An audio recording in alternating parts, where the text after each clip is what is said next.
Hello everyone, हमने अपनी पिछली वीडियो में 8th स्टैंडर्ड हिस्ट्री का lesson number 4 traders to ruler शुरू करा था, जो हमने पढ़ा था बैटल ऑफ प्लासी तक। आज हम उसी को कंटिन्यू करके नेक्स्ट बैटल पढ़ेंगे, बैटल ऑफ बक्सर। जिन्होंने पिछली वीडियो नहीं देखी है उसका लिंक मैं डिस्क्रिप्शन बॉक्स में डाल रही हूँ, वहाँ से आप उसको देख सकते हो। सो let us start with battle of Buxar. इसका टाइम पीरियड है 1764 AD। तो ये किसके बीच में शुरू होती है?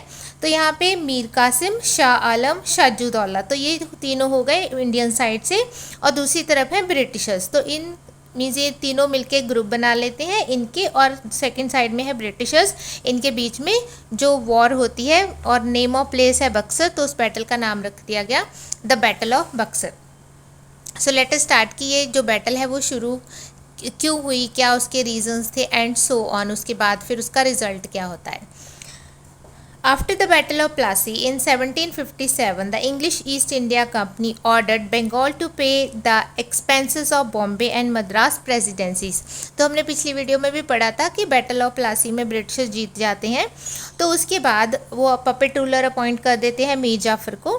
तो फिर वो क्या करते हैं कि ये कंपल्शन कर देते हैं कि जो बॉम्बे एंड मद्रास प्रेसिडेंसीज हैं उनका जो खर्चा है वो बंगाल पे करेगा। मीन्स जहाँ पे जो कंपनी के ऑफिसर्स हैं एंड जो भी उनका खर्चा होएगा, चाहे उनके ट्रेड पे होएगा, हर एक चीज़ के ऊपर वो जो खर्चा होएगा वो कौन पे करेगा?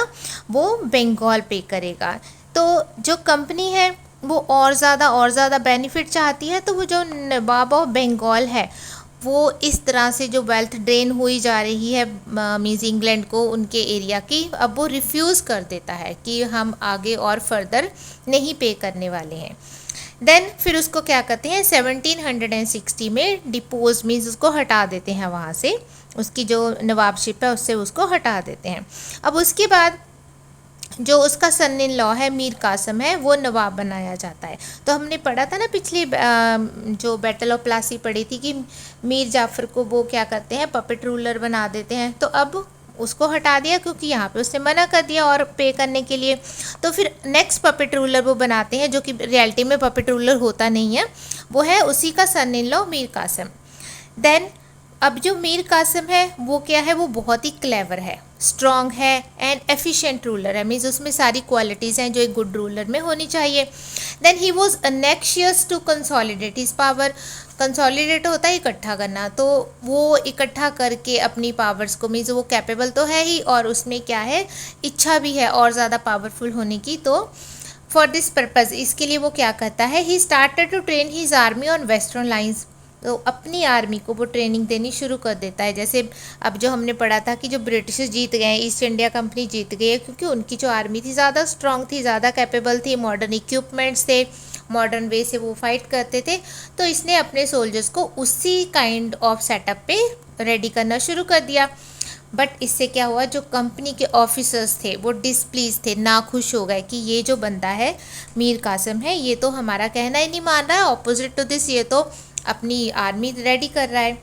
टू प्रोवाइड, अब उसने दूसरा काम क्या करा, to provide equal opportunities to his traders the nawab decided to abolish custom duties. अब कस्टम ड्यूटीज़ होते हैं, जैसे हमने ट्रेड करना है किसी भी फॉरेन कंट्री के साथ कह लो, तो जो हम चीज़ें बाहर भेजते हैं उसको एक्सपोर्ट बोलते हैं, और जो चीज़ें इंडिया में बाहर से मंगवाते हैं या कोई अदर कंट्री अपनी कंट्री में मंगवाती है बाहर से, उसको हम इंपोर्ट कहते हैं। तो इसके ऊपर एक ड्यूटी चार्ज होती है, एक काइंड ऑफ टैक्स होता है जिसको बोलते हैं कस्टम ड्यूटीज़। तो नवाब ने क्या करा, अपने लोकल ट्रेडर्स को जो इसके अपने ट्रेडर्स हैं उनसे भी ये जो ड्यूटी है, ये जो कस्टम ड्यूटी है, काइंड ऑफ टैक्स है, उसको हटा दिया। क्योंकि ब्रिटिशर्स ने तो कंसेशन पहले ही ले रखे हैं, उनको ऐसा कोई भी कस्टम ड्यूटी पे नहीं करनी पड़ती है। तो नवाब ने क्या करा, मीर कासिम ने अपने एरिए के जो ट्रेडर्स थे उनके ऊपर से भी ये जो ड्यूटी है, ये जो चार्जेस हैं, हटा दिए। इससे भी ईस्ट इंडिया कंपनी मीन्स बुरा मान गई, कह लो गुस्से हो गई कि इसने ऐसा क्यों करा, क्योंकि अब चैलेंज मिल जाएगा, उनको कॉम्पिटिटर्स मिल जाएंगे।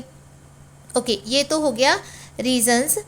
एक हो गया कि अपनी आर्मी स्ट्रॉन्ग करने लग गया, दूसरा हो गया कि अपने जो उनके खुद के ट्रेडर्स हैं उनको इक्वालिटी प्रोवाइड करने के लिए उसने कस्टम ड्यूटीज हटा दी।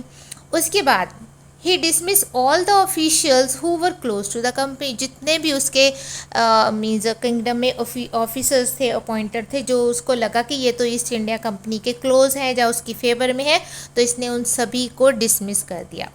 तो इतना कुछ हुआ, it means East India company अब टोटली इसके खिलाफ, मीन्स मीर कासिम के खिलाफ हो जाती है। देन अब फिर क्या होता है, जो हमने पढ़ा ना, मीर कासिम, साजुद्दौला, शाह आलम, तो ये मिलके एक अलाइंस फॉर्म करते हैं, ग्रुप बना लेते हैं। देन ब्रिटिशर्स के साथ 22 अक्टूबर 1764 को बक्सर, जो नेम ऑफ प्लेस है जैसे मैंने बताया, वहाँ पे वॉर शुरू हो जाती है, जिसका नाम रखा गया the battle of Buxar. English finally one this battle, यहाँ पे भी ब्रिटिशर्स जीत जाते हैं। अब यहाँ होता क्या है, जो मीर कासिम है ये भाग जाता है वॉर के, लड़ाई के मैदान से, ठीक है, और कभी भी वापस नहीं आता। बचे अब 2 जने, जो बाकी के 2 हैं, शाह आलम और साजुद्दौला।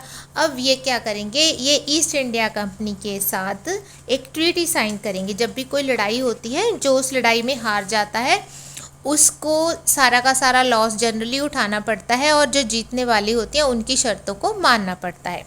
तो यही होता है। तो जो ट्रीटी साइन करी गई उसका नाम रखा गया ट्रीटी ऑफ इलाहाबाद। तो किसके बीच में हुई, कई बार पेपर में भी पूछ लेते हैं।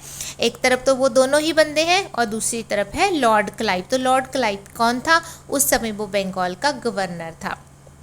अब ट्रीटी में क्या क्या कंडीशंस रखी गई, क्या क्या उनकी शर्तें थी। फर्स्ट वन है, under this treaty the company got the right to collect the diwani. Diwani होता है रेवेन्यू कलेक्ट करना, मीन्स जो भी वहाँ पे रेवेन्यू चार्ज करा जाएगा, काइंड ऑफ टैक्सेस ही होते हैं ये भी, तो वो सारे के सारे कौन कलेक्ट करेगा, कंपनी करेगा। कहाँ से, एक तो बंगाल से, बिहार से, देन उड़ीसा से भी। तो यहाँ पे मैक्सिमम बेनिफिट अभी ईस्ट इंडिया कंपनी को मिलने वाला है। Second, Nawab of Awadh paid 30 lakhs to the company to retain his nawabship, कि उसको नवाब ही बना रहने दिया जाए, सिर्फ अपनी नवाबशिप को कंटिन्यू करने के लिए उसने ईस्ट इंडिया कंपनी को 30 लाख रुपये पे करे। देन थर्ड में है, on the company's instance he also agree to give the area of Allahabad and Kora to the Mughal emperor Shah Alam. तो शाह आलम उस समय जो मुगल एम्पर है, वो भी एक तरह से कह लो कि जो ईस्ट इंडिया कंपनी बोलती थी वो ही करना था उसने, क्योंकि वो भी पावरलेस ही हो चुका था। तो उसको ये एरिया इलाहाबाद का एंड कोरा का दे देंगे। कौन दे देंगे, यही वाले जो जिनके बीच में ट्रीटी साइन करी गई है। द लास्ट में है, the Nawab of Awadh became totally dependent upon the company. उसके पास कोई पावर नहीं बची है अभी। तो द कंपनी प्रॉमिस टू पे a pension of ₹26 lakh a year, कि हर साल वो इसको 26 लाख हम कह सकते हैं पेंशन पे करेगी, और उससे सारी की सारी पावर्स ले ली गई वापस, ठीक है। तो जो भी मुग़ल एम्परर है वो, जैसे मैंने यहाँ आपको बताया कि अब तो एक तरह से वो मींस पावरलेस ही है, उसके पास पावर तो कोई बची नहीं थी, तो उसको भी अब पेंशन पे भेज दिया गया है। तो ये सारे के सारे हो गए impact of treaty of Allahabad, जो 100% ईस्ट इंडिया कंपनी के फेवर में थे, और इंडियन जो मीन्स काइंड ऑफ रूलर्स हैं, जो अपने छोटे छोटे एरियाज़ के रूलर हैं, जिनको नवाब वर्ड यूज़ करा गया जिनके लिए, वो भी पावरलेस हो गए, उनके खिलाफ हो गई है ये ट्रीटी। ओके, तो यहाँ तक तो हो गई ट्रीटी की, वॉर के बाद जो समझौता करा गया। उसके बाद यहाँ पे क्या होता है, एक ड्यूअल गवर्नमेंट अनाउंस करी जाती है, मीन्स एक सेटअप बनाया जाता है जिसका नाम रखा गया dual government. So let us start with dual government.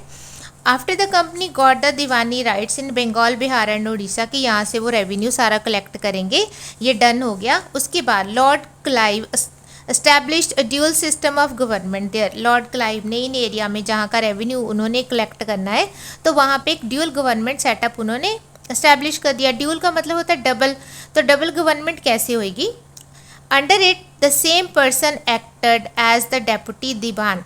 तो जो बंदा डेप्यूटी दीवान है, अभी हमने पढ़ा diwani rights to collect the revenue, तो वो एक ही बंदा होएगा जो दो तरह से एक्ट करेगा। एक वो एक्ट करेगा एज ए डेप्यूटी दीवान, किसके लिए, on the behalf of company, company के लिए। इट मीन्स रेवेन्यू कलेक्टर जो बंदा है वो किसके तरफ होएगा, कंपनी के लिए काम करेगा। देन दूसरी पोस्ट कौन सी दी गई सेम पर्सन को, डेप्टी सूबेदार। ये किसके लिए होएगा सूबेदार, for the Nawab. It means पैसा किसको पे करा जाएगा, ईस्ट इंडिया कंपनी को। काम कौन करेगा, नवाब करेगा। तो सूबेदार का तो काम यही होता है कि law and order means establish करना, पीस इस्टेब्लिश करना, एडमिनिस्ट्रेशन को प्रॉपरली स्मूथली रन करना।